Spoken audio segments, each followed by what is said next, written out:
But my point here about North Clinton Street and approaching Fort Wayne, as you drive between the statues of Anthony Wayne and Little Turtle, approaching the Martin Luther King Bridge, what comes to mind again is something that Little Turtle said in 1795 when he was the first to sign the Treaty of Greenville, giving this land to the Americans.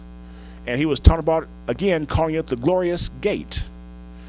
And I think that term should be our official logo, because it's and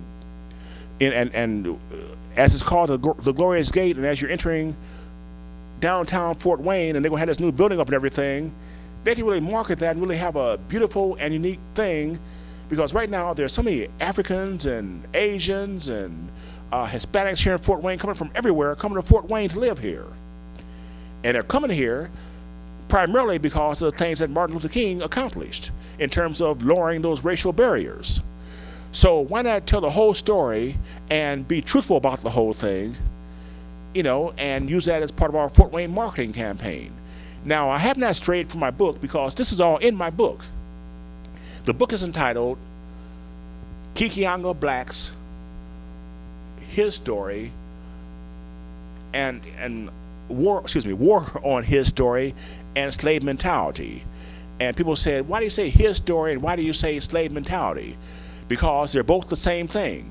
But I've noticed that his story works on white people a little bit better, because the blacks here don't care to a large extent about Fort Wayne history, because a lot of blacks who I talk to, I don't like Fort Wayne. I hate the city.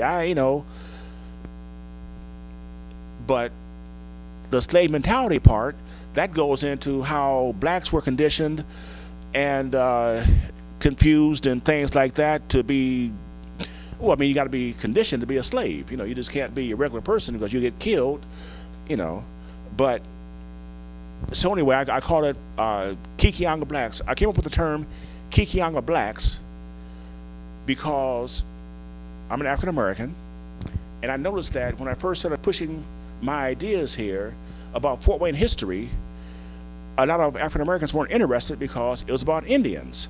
I said no. I said that there's Indian warriors, yes, and there's African warriors. And the warriors, that's you're standing up fighting for what you believe in and fighting for what's yours, but they could never see the connection. So I said fine. So rather than saying Fort Wayne Blacks, because again, when I would say Fort Wayne Blacks, that would open the door from blacks to say, I'm not with that. Fine. Kekionga Blacks, meaning that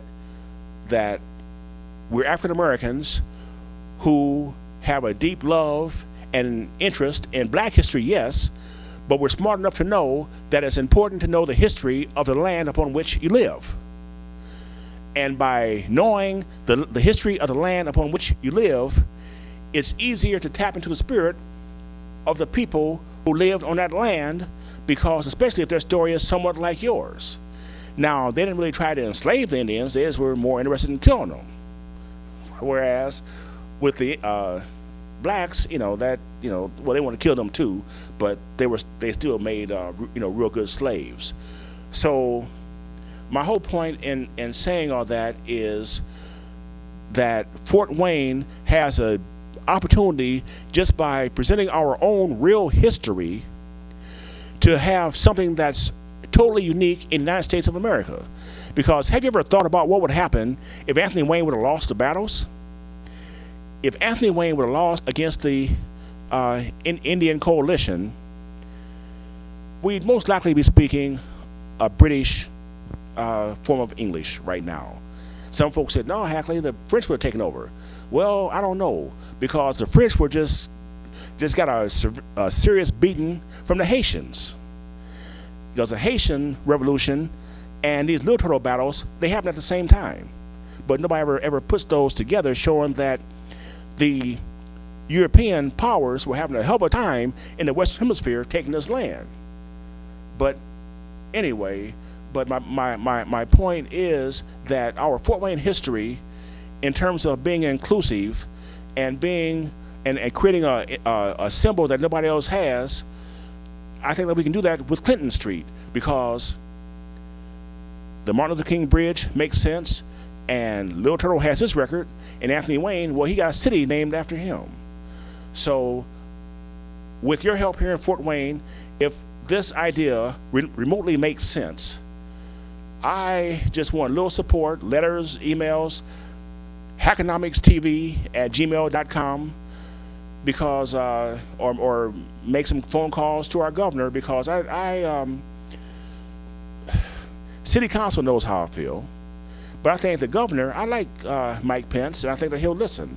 And I think that not only should he do this in this part of the state, but the state of Indiana would benefit, the United States would benefit, because they don't know how important this land is. I also make a point that if Anthony Wayne would have lost the battle, perhaps the U.S., perhaps Ohio would have been the west coast of the United States, and the rest of it west, west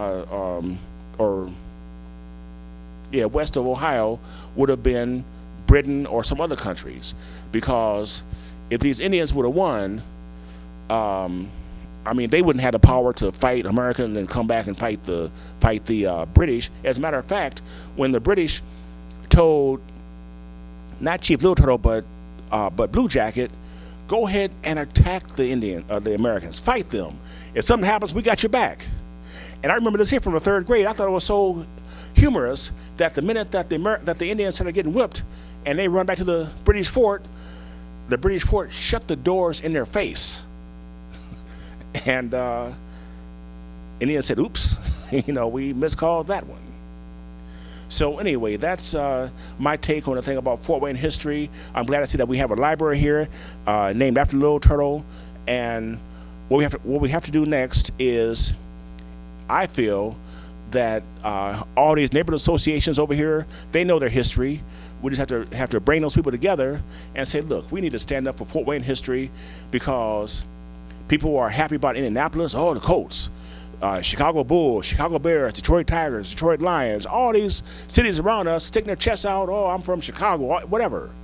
But nobody's proud of Fort Wayne to say that they're from here.